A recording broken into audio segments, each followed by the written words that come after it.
Bonjour, j'aimerais parler un petit peu de ma décision d'arrêter d'écrire en arabe standard. Ça veut dire écrire la littérature, la fiction ou même ça veut dire écrire sur les réseaux sociaux. Et, euh, et j'aimerais expliquer un petit peu pour que ça soit clair. Euh, je dirais tout d'abord qu'il n'y a pas de reconnaissance dans dans le monde arabe. On est encore obligé de le dire euh, que l'arabe. Donc, c'est peut-être il y a en Algérie, ça veut dire maintenant, il y a quelques ans que l'amazigh a été reconnu comme langue officielle. Euh, mais en général, il n'y a que l'arabe standard qui est reconnu dans ces pays-là, malgré que personne, personne ne parle cette langue comme langue maternelle. Ça n'existe pas. Et si vous demandez, il y a beaucoup de monde, plutôt les musulmans, qui disent que c'est leur langue maternelle, mais non, c'est faux, c'est pas vrai. Ils mentent. Ils mettent beaucoup d'efforts pour apprendre cette langue. Personne ne parle cette langue comme la langue maternelle. Et quelqu'un qui n'a pas fait l'école n'arrive pas à parler cette langue. Et même quelqu'un qui a fait l'école, l'université, il a encore du mal à maîtriser. C'est impossible de maîtriser cette langue pour plein des raisons. Je ne veux pas parler de tout ça maintenant. Mais par exemple, je viens de Syrie. En Syrie, il y a plein des langues. Il y a des langues indo-européennes comme le kurde, l'arménien et le grec. Il y a un parti qui parle aussi, ne sont pas nombreux. Je ne sais pas, ils étaient pris maintenant parce qu'il y a beaucoup de migration, il y a les gens qui cherchent l'asile, donc il y avait 4000 personnes qui parlaient grec en Syrie. À part ça, on a des langues sémitiques, on a l'arménien, euh, euh, non, c'est une langue, on a déjà dit, indo-européenne, mais on a aussi l'aramien. Mais ne sont pas beaucoup les gens qui parlent aramien. Et c'est et il y a aussi le reste du monde, la plupart des gens, ils parlent comme langue maternelle. C'est une langue, on dit levantin. C'est moi qui dis levantin, ça veut dire. Mais on le trouve aussi des fois par les spécialistes, les gens qui étudient les langues de la région, parce que les linguistiques, les spécialisés dans ça veut dire le domaine, ils savent qu'il y a une grande, c'est pas la même langue, ou c'est l'arabe standard. Il y a en général, les spécialistes, ils savent que ça veut dire, il y a même, ça veut dire ça veut dire un magazine international qui produit chacun un report par rapport aux langues maternelles. Parce qu'à l'époque, ça veut dire l'arabe a été considéré comme une langue maternelle, mais maintenant, dans le domaine des spécialistes, après cette avance de la linguistique comme une science, ça veut dire maintenant les scientifiques dans le domaine, ils savent que l'arabe standard n'est pas la langue maternelle de ces gens-là. Et moi, personnellement, j'ai essayé de créer une association pour la protection du patrimoine, ça veut dire linguistique et culturel syrien. Ça veut dire, ça veut dire le projet était de travailler pour la reconnaissance de notre langue maternelle. Ça veut dire quoi? Ça veut dire écrire la littérature dans en cette langue. Mais moi, j'ai pas réussi. Il y avait quelques écrivains, quelques amis qui ont envoyé leur récit comme ça. On a publié quelque chose par rapport à ça. Mais moi, je voulais aussi, parce que avant de ça, avant d'annoncer le projet, je veux dire, j'ai fait euh, j'ai travaillé, j'ai fait une recherche pour apprendre l'étymologie des mots comme ça. Et c'est pour cette raison-là, j'ai appris jusqu'à un certain point le sumérien, le phénicien, le garitique, ça pour que je sache l'origine l'étymologie du mot. Mais après, je sais pas, il y avait les gens qui étaient intéressés, c'est quelque chose de nouveau pour eux, de ce que je dis là-dedans. Mais pour quelques-uns, je sais pas, j'ai publié depuis sur... mais il y a déjà 3 ans, je sais pas, je publie, il y a les blogs, il y a les articles par rapport à notre langue maternelle, ça veut dire la comparaison avec l'arabe standard, d'autres langues, le hébreu. Et même j'ai écrit un article en français par rapport au hébreu biblique, et ça veut dire, je l'ai comparé avec les langues, les anciennes langues sémitiques, et tout ça.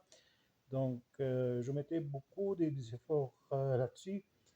Et après, quoi, mais il faut, mais mon père, par exemple, il m'a dit toujours que ça veut dire il faut les instituts, il faut vraiment les institutions qui font ça, qui n'arrivent pas tout seul comme ça.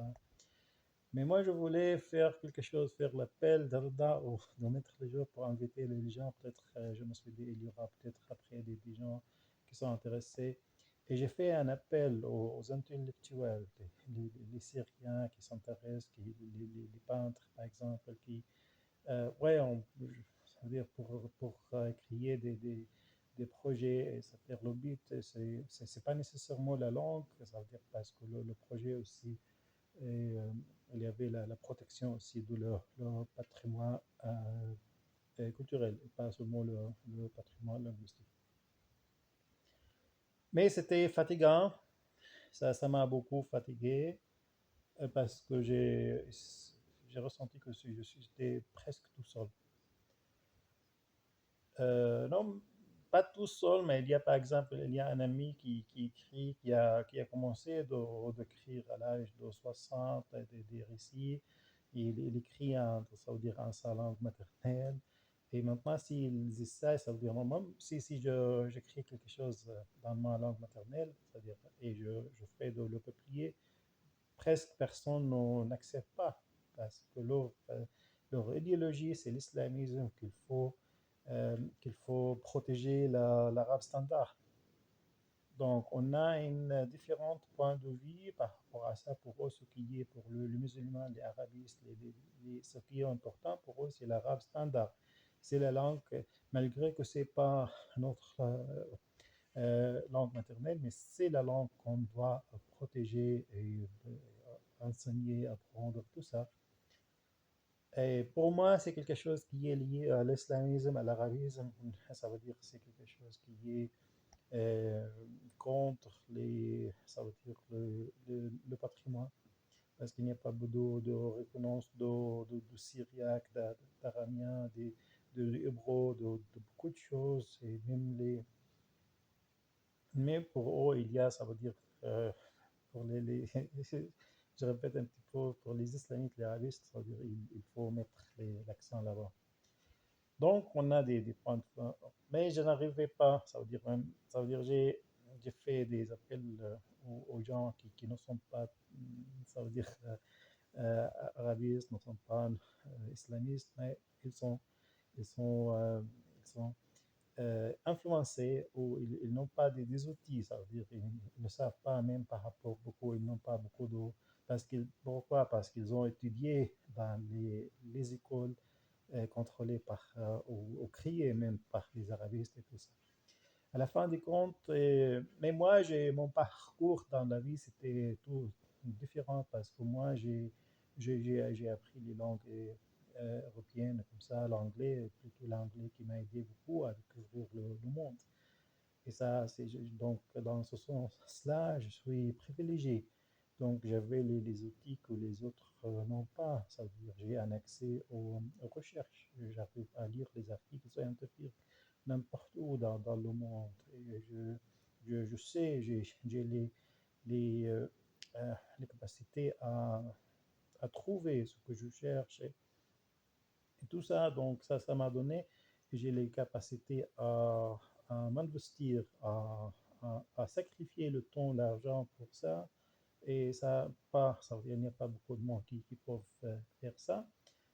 Et donc, c'est pour dire que, ça veut dire j'avais quelques outils qui m'ont aidé à creuser dans l'histoire et apprendre les anciennes langues et tout ça, mais les autres.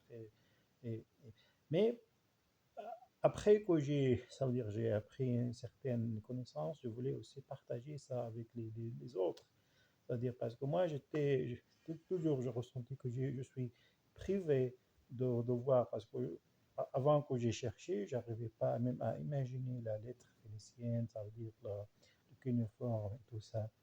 Et je voulais faire ça, et je mettais beaucoup d'efforts, j'ai publié beaucoup. Peut-être il y a les gens que ça a aidé beaucoup de gens à commencer à penser différemment. Je sais pas, c'est une expérience, et peut-être il y a les fruits un jour, je ne sais pas, mais je n'arrive pas à continuer de cette façon tout le temps, donc je dois arrêter de faire ça.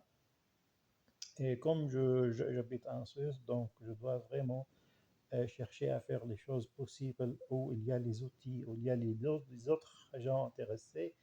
Et c'est la raison pour laquelle je dois changer la mentalité. Parce que je n'arrivais pas à trouver, ça veut dire que dans ce projet-là, les gens qui peuvent m'aider. Et ça met en français, en anglais, ça veut dire qu'il y aura beaucoup de gens. C'est-à-dire c'est pas facile de trouver les gens, même pour même pour les mêmes projets, c'est plus facile de trouver les gens, ça veut dire qui parlent anglais, français, que les langues ou les gens qui parlent, qui viennent de Syrie, d'Irak, du Liban. Ok. Donc, c'était une chose, donc cette expérience-là qui n'était pas euh, réussie. Donc, et l'autre raison pourquoi j'ai décidé d'arrêter l'écriture en arabe standard, c'est ce qui se passe maintenant en Gaza et Israël. C'est-à-dire ça m'a choqué, ça m'a choqué beaucoup, comme ça a choqué beaucoup de monde.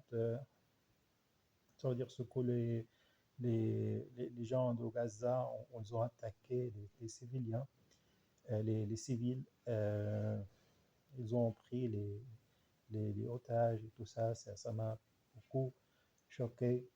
Je ne sais pas parce que parce que j'ai appris beaucoup de choses par rapport aux juifs, au zionisme, tout ça, et maintenant, parce que quand j'étais en Syrie, par exemple, cela même, les mêmes choses ont été présentées comme les bonnes choses. Il y a quelqu'un qui tue un Israélien, c'était bon, mais maintenant, je n'arrive pas à l'accepter. Même peut-être, moi, j'ai aussi, à cause de mon background, ça veut dire mon père était communiste, ça veut dire il n'avait pas, ça veut dire on n'avait pas, il ne m'a pas éduqué comme les autres, ça veut dire qu'ils sont islamistes et arabistes. Moi, c'était pas ma éducation, ça aussi m'a aidé à le voir comme les êtres humains, mais aussi après tout ce que j'ai cherché, j'ai obtenu, j'ai su, donc ça, c'est différent. Et une autre chose qui m'a beaucoup choqué sont les, les, les, les écrivains syriens, irakiens, comme ça, libanais, ça veut dire, oui. Donc, ils soutiennent, ça veut dire la cause palestinienne, mais ça veut dire qu'ils doivent dire au faux qu'il ne faut pas, par exemple, pas comme ça, pas comme ça, c'est le terrorisme. Ils n'admettent pas. Ils n'admettent pas que c'est le terrorisme, et ça me choque. Ça me choque quand je vois qu'il y a une personne, un romancier, un poète, ça veut dire, je sais pas, j'ai entendu les choses qu'il y a même quelqu'un, je n'aimerais pas mentionner le nom, mais il y a quelqu'un qui travaillait à les Nations Unies, qui avait un certain poste de président. Mais oui, il parle, ça veut dire, des gens de Hamas comme les héros. Ça me choque beaucoup, et je vois que je me ressens que je n'ai rien en commun avec ces gens. Non? C'est la raison pour laquelle j'ai décidé d'arrêter d'écrire en arabe standard, pour dire que je n'ai rien à partager avec vous. Peut-être c'est dommage parce que moi, je mettais beaucoup d'efforts pour arriver, pour écrire et publier les livres en cette langue, qui maintenant se trouve, il y a les livres quand même qui se trouvent en Israël, à la Bibliothèque nationale là-bas. J'étais très content de savoir que mon roman, par exemple, il se trouve là-bas. Mais c'est dommage de prendre cette décision, mais je me ressens comme ça, que je ne veux plus m'investir comme ça dans cette langue, avec cette langue. Donc, j'espère que ça a été clair et au revoir.